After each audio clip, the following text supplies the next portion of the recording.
Welcome everyone, Vox Day, voxday.blogspot.com, and as you can see, SJWs always lie. Been a couple days, I've been a little busy. Last night we had a brainstorm that went really well, and it's good to see you guys too. Yeah, we had a lot of stuff going on, crazy stuff going on. Thanks. Yeah, this is one of my favorite shirts. Yeah, we're sorry we missed you. It was a great talk.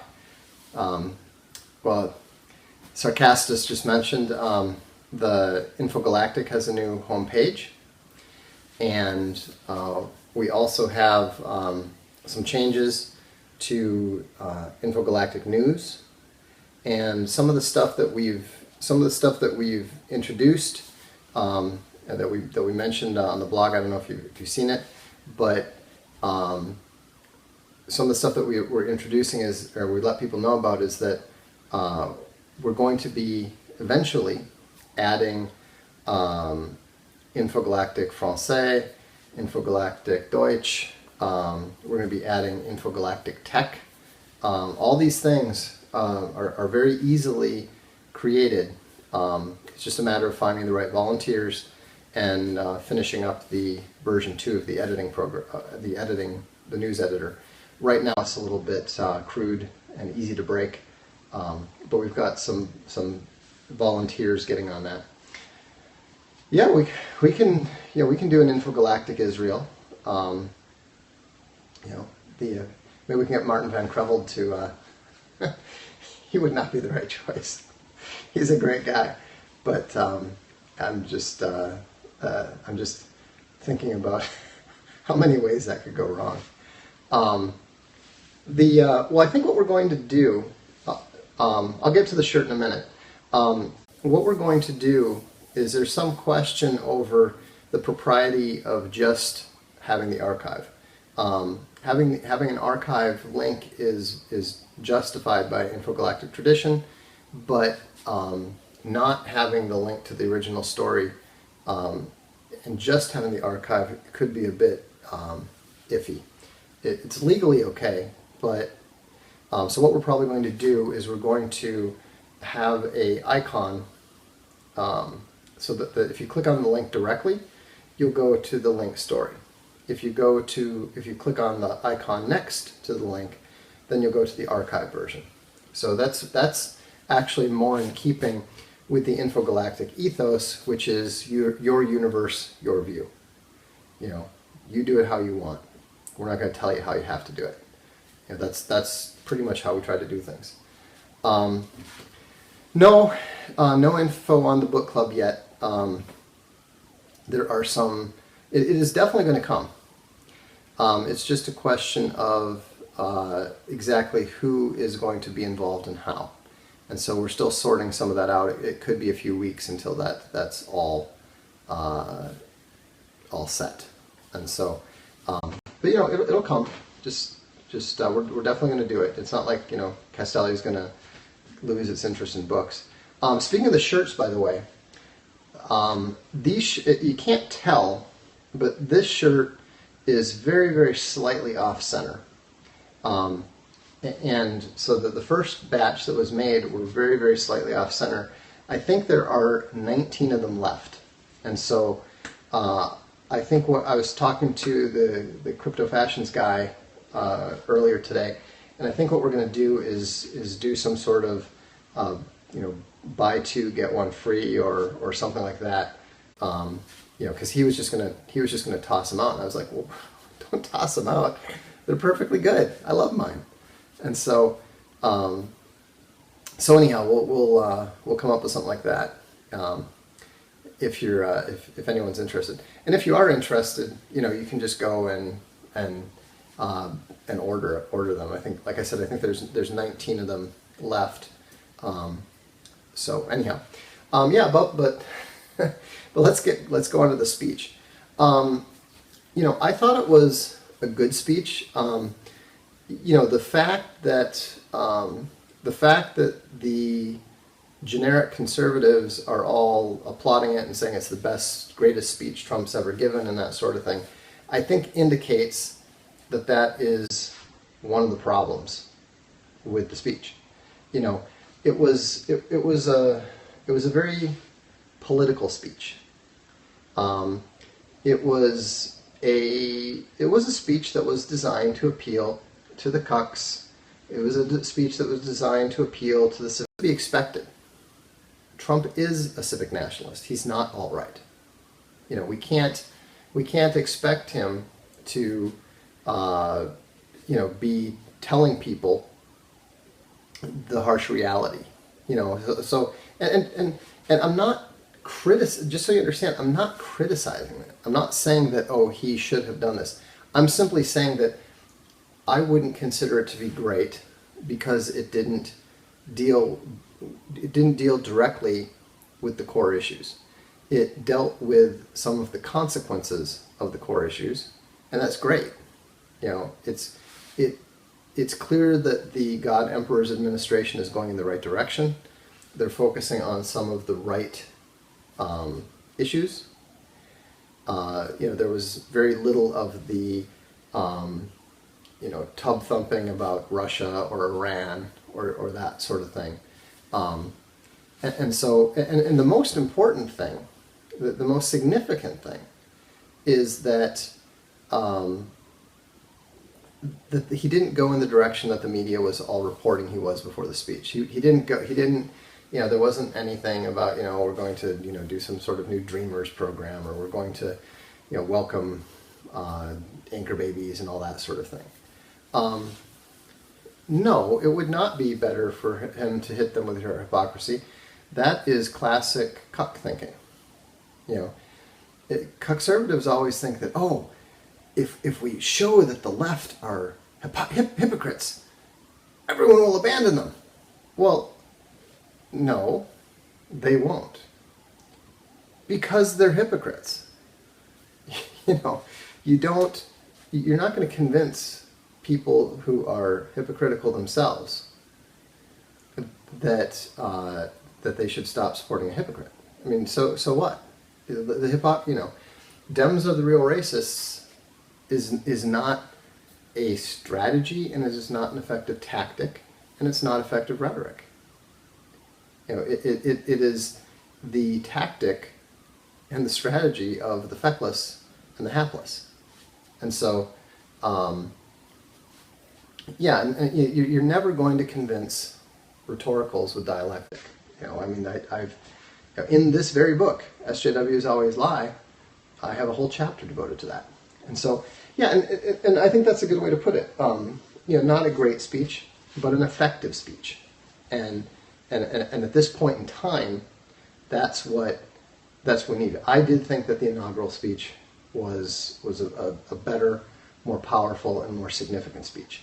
That being said, I mean, just that message alone, the fact, you know, Peter Grant, one of Castelli's authors, Brings the Lightning. He just turned in his new Western last night. I got to start editing that soon. You know, he pointed out that the most important thing Trump said was when he said buy American, hire American.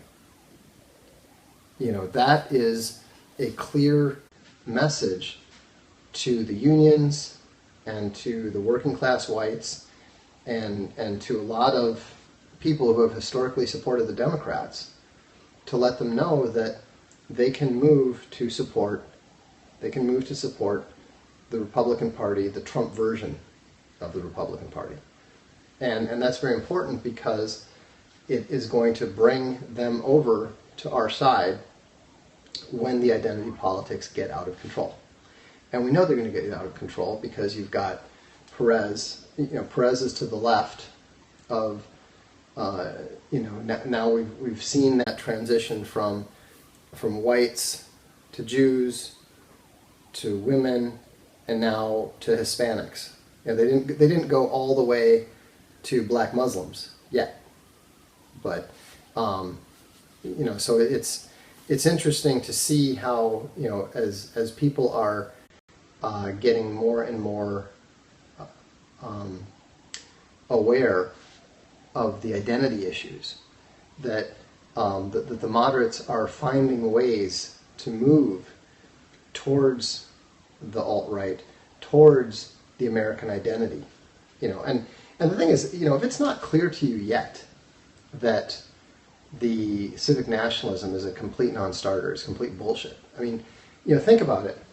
Look at the people who are saying this. Okay, first you had some reasonable people that sounded reasonable. Like our friend from Bain Books, Sarah Hoyt. She liked to say that she was born American in Portugal. Sounds great. I mean, that's the kind of thing that civic nationalists just eat up. Okay, so we can all agree that sounds good. Sarah's a smart person. She's, probably a net benefit to the United States and so forth, But does it sound so good when Muammar Gaddafi says that, he's as American as anyone else and that America belongs to everyone? What about when, I can't pronounce his name, when the former Iranian president, Ahmadinejad or whatever his name is, Ahmadinejad, he said the same thing. America doesn't belong to the people who settled it. America belongs to everyone. America belongs to the world. Okay, so, Ahmadinejad, thank you. I still probably got it wrong. But I speak parts of 5 languages and I cannot pronounce some things. You know what? I really don't care. You know what I'm talking about. But the point is that what sounds great from Jewish immigrants or Southern European immigrants doesn't sound so great when it comes from Libyan terrorist leaders or Iranian political leaders who haven't even bothered to immigrate. And yet it's the same message. I mean, either America means something, either Americans are a distinct, genetically definable people with a language and culture and traditions and religion of their own, or they don't exist. And so, that's why I have no truck whatsoever. No truck whatsoever with the civic nationalists. They are flat out wrong. Their position is flat out evil. Americans are fundamentally British. There's a Scottish subset in the South, but there's plenty of genetic backing for this. Well, you're looking at a Native American right here. I'm an American Indian, mixed, but that's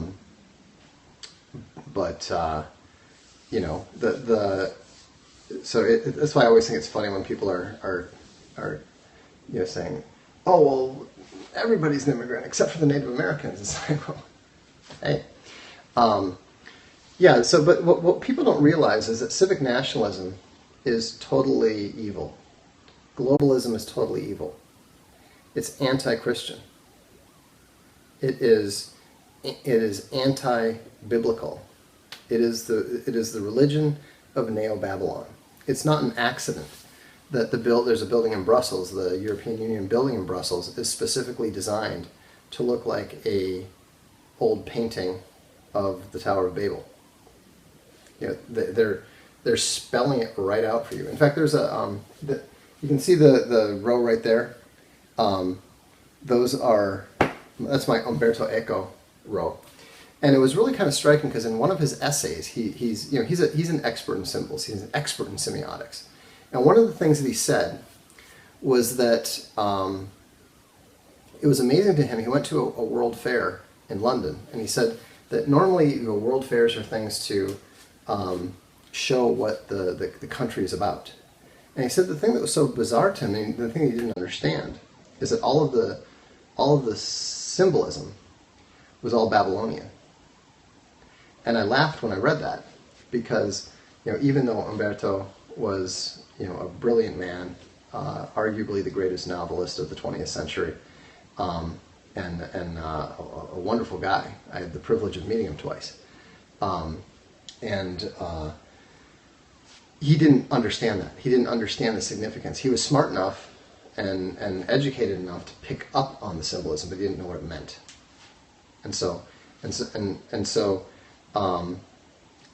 Yeah, he did say that. He did say Sicilians, and I mean he didn't think it was possible to get in the way of the great migration, the great northern migration from the south. And maybe he's right. We don't know. Certainly, all the migrations used to come from the east to west. No, the Irish were very different. The Irish were very different. No, I'm not going to say that name again. They're a fundamentally different group of people than the British. And they had none of the traditions of limited government and so forth. That's why the Irish were willing to join with the Jews in destroying the American demography in 1965. They were always opposed to white Anglo-Saxon Protestant domination, and so they were perfectly happy to try to destroy that, which they've done. Now I think there's a lot of part Irish people and Irish people who are not so happy about that. But anyhow, I don't have any opinion on Scots. I don't really. It's it's an interesting political situation there, where the Labour Party has been essentially destroyed in a generation, and replaced by a equally left-wing, even further left-wing nationalist party. And the other thing that's interesting too is that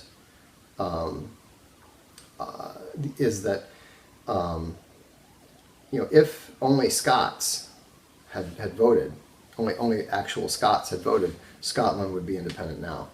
It just goes to show the importance of not permitting very many foreigners to settle among you. It's not a problem when you have a very small number of people, but once you get over 5%, and then they can start influencing your democracy. So it's not a good. It's not. Immigration and democracy are fundamentally incompatible. So, in answer to the question on the border tax thing, border tax adjustments, I don't think that the specific mechanic matters very much. The important thing is the trend. The important thing is the way things are moving, and at least things are moving away from the pro-globalist, free trade, whatever you call it, global managed borderless trade. You can dig down as deep as you want, and we can get as pedantic as you want. I did comment on the speech. I pointed out that I thought it was good. I did not think it was great. I thought that the fact that all the usual conservative suspects were talking about how great it was an indication of the fact that it was not particular. That it was good, but not phenomenal. I haven't been to the U.S. in, I don't even know, over a decade. I think maybe more. I think Trump is getting people from both wings on the street fighting for humanity. I don't even follow that question. The only people that he is,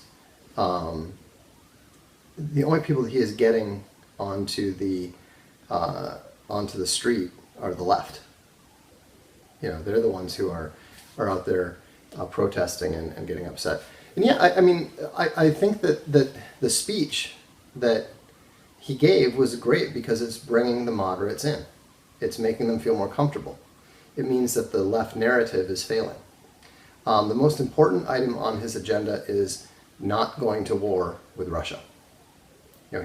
he's already been hugely successful, because I believe that if Hillary had been elected president, we would already be in a state of war with Russia, and that Russia would have already taken Georgia and Ukraine.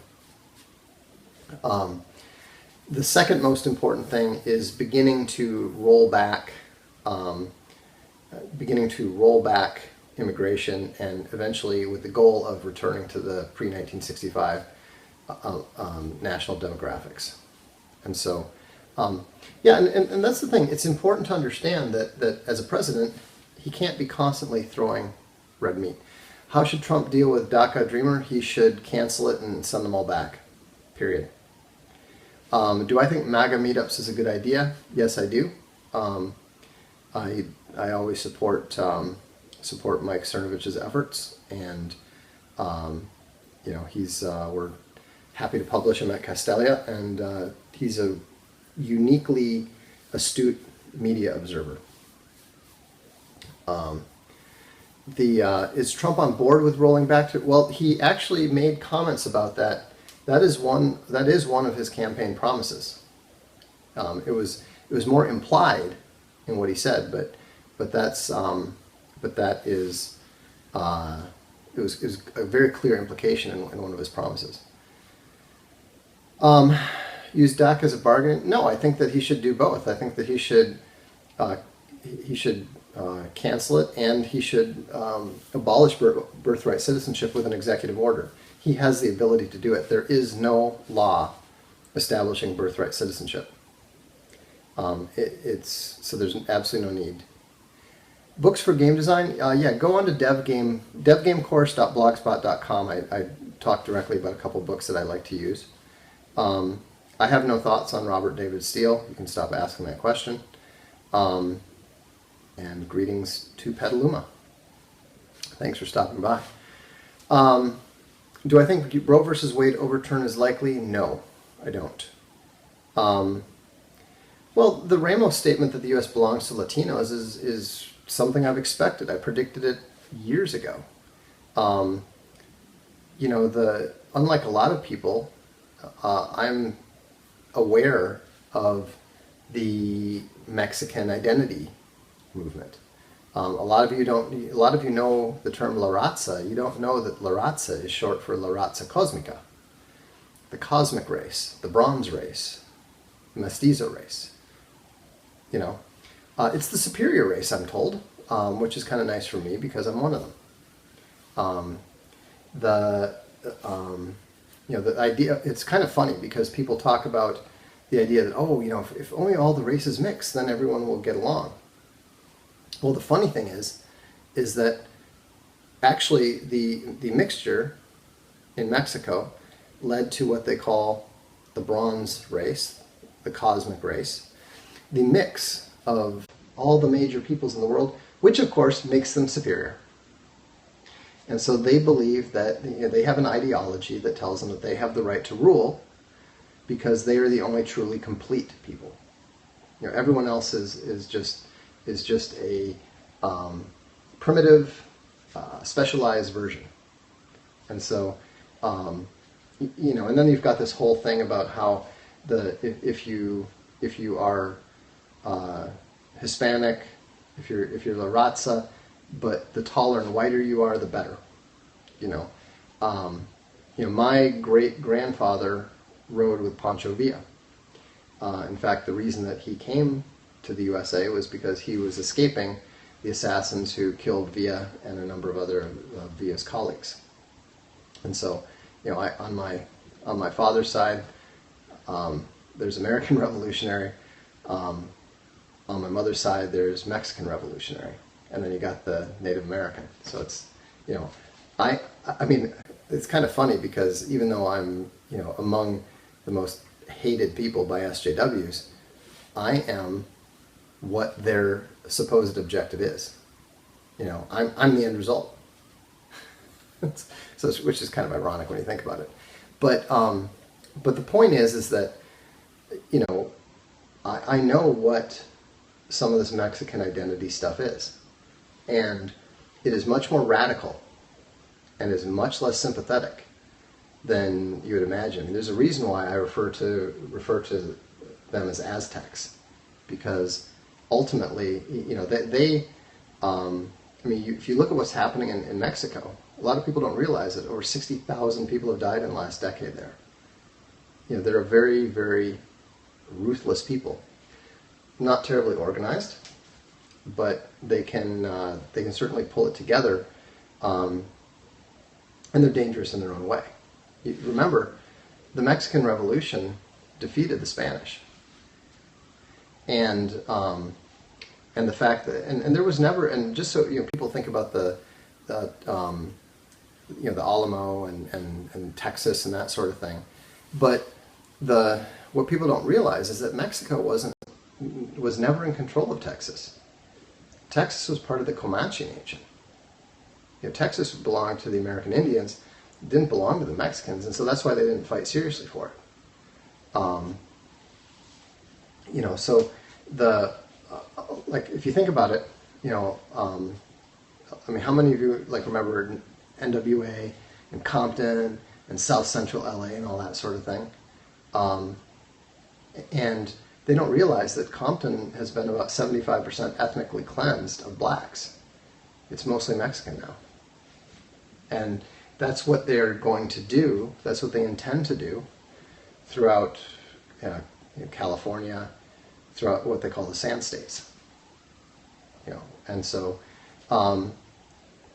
yeah, I mean, it's not a pure white ruling class. I mean, basically, they're mostly people like me.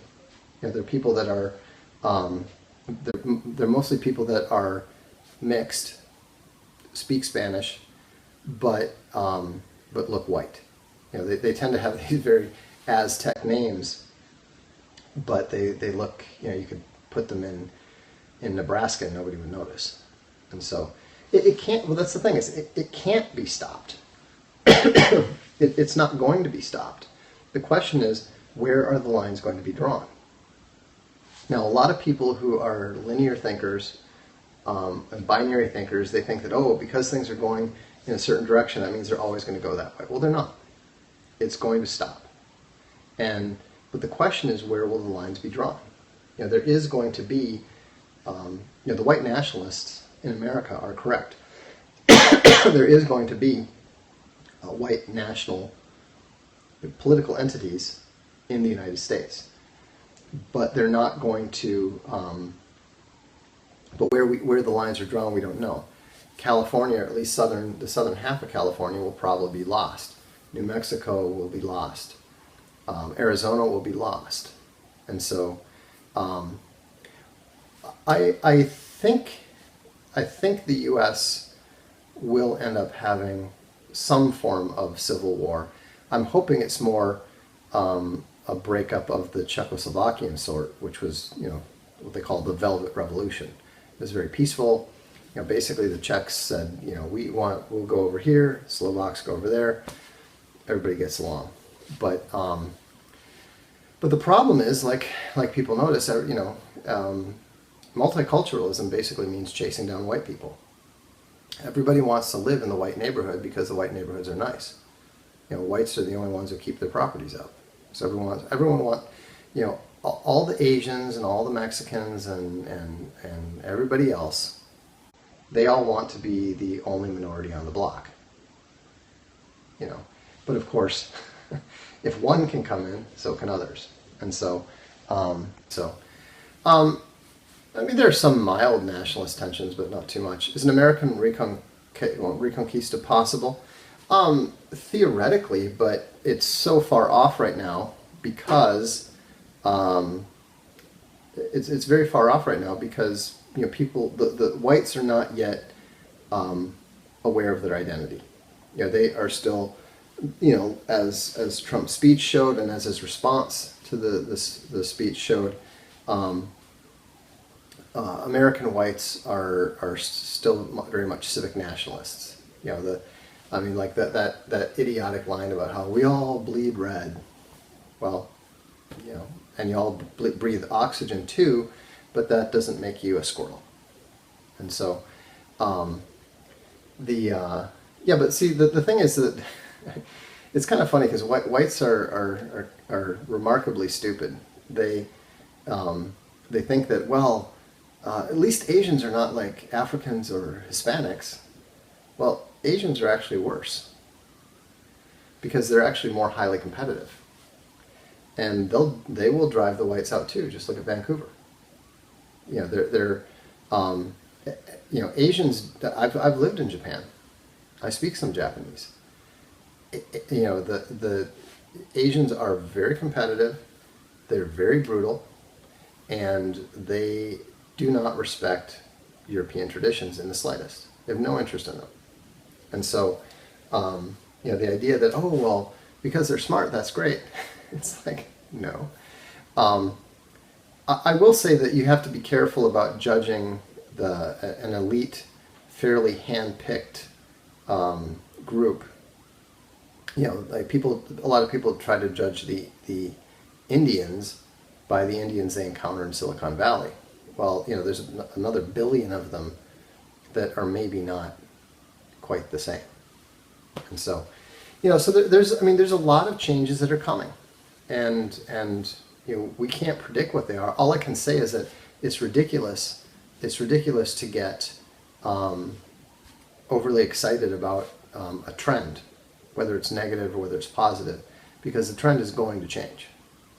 You know, it may reverse, it may swerve, but regardless, it's not going to proceed in a linear manner forever. Will Breivik ever be released from jail? I think that there will be statues to Anders Breivik all around Europe before this is done. So, you know, he fired some of the first shots in the nationalist reconquista of Europe, and you know, there will be. I have no doubt that there will be more. No, and I don't think the Swedish people are going to go extinct. You know, they're like Americans. They you know, Americans always get counted out too, and so, but you know, here's the thing, is that, you know, people hear me talking about these things and they think that, oh, you know, you must hate all these people and so forth. I don't hate them. You know, why would I? I'm talking about historical and macro societal trends. They have nothing to do with me personally. You know, a black teammate of my son's needed a ride home from the game the other day. Of course, I gave him a ride home. You know, he's a nice guy. You know, I've played football with him myself. I like playing football. He's a good teammate. You know, does that mean that I think it's a good idea to open up immigration to large-scale immigration to Africans? No. Does that mean that in time he's probably going to have to go back? Yes. You know, is it possible that I might have to go back because, you know, I'm not ethnically Italian? Yes, that's possible. You know, what is true or what is not true does not depend on my personal situation. You know, what would I go back if I was kicked out? The point is, I would not have a choice, and so you know, I would like to think that you know, we have sufficiently integrated to the point that we would be welcome. But I also understand that, you know, it's possible that the xenophobia will become so great that anyone who is not visibly identical is not going to be accepted. You know, I mean, granted, would I vote? Like, I don't really view it as, I don't think it's correct to vote when you're an immigrant. I don't vote. Can I speak fluently with a proper accent? No and no. I speak comfortably, but the ironic thing is my German accent, my German accent is much better, or my German lack of an accent is much better. I have a pretty strong American accent in Italian, and so it's a matter of when you learn it. I learned German when I was a teenager. I learned Italian in my 30s. That's just the way it is. So it's interesting how languages work. You know, so well, it's kind of funny. A lot of people don't understand. The Southern Italians actually tend to be, in some cases, whiter than the Northern Italians. People forget that the Kingdom of Sicily was conquered by Normans, and so, you know, I have a friend from very far south, about an hour south of Naples, and he's got, you know, blue eyes and fair skin. He's, you know, he's as light as I am. So, you know, so I mean, genetics are complicated. Identity is complicated. All these things are complicated. But during times of stress, during times of war, then you know, people tend to get more xenophobic, and that's normal. That's natural, and it's foolish to try to pretend it doesn't exist. So, anyhow, so again, if you like the shirt. Yes, I have done an Ancestry.com test or whatever it was. I know what my genetics are, and they're complicated, let's say. But anyhow, if you like the SJW shirt, like I said, I think there's 19 left at crypto.fashion. Dark Lord Designs, you can find them there. And so I'll probably be around tomorrow, so if you want to stop by, please feel free to do so. And otherwise, stop by Infogalactic News, and we'll look forward to seeing you soon. Take it easy.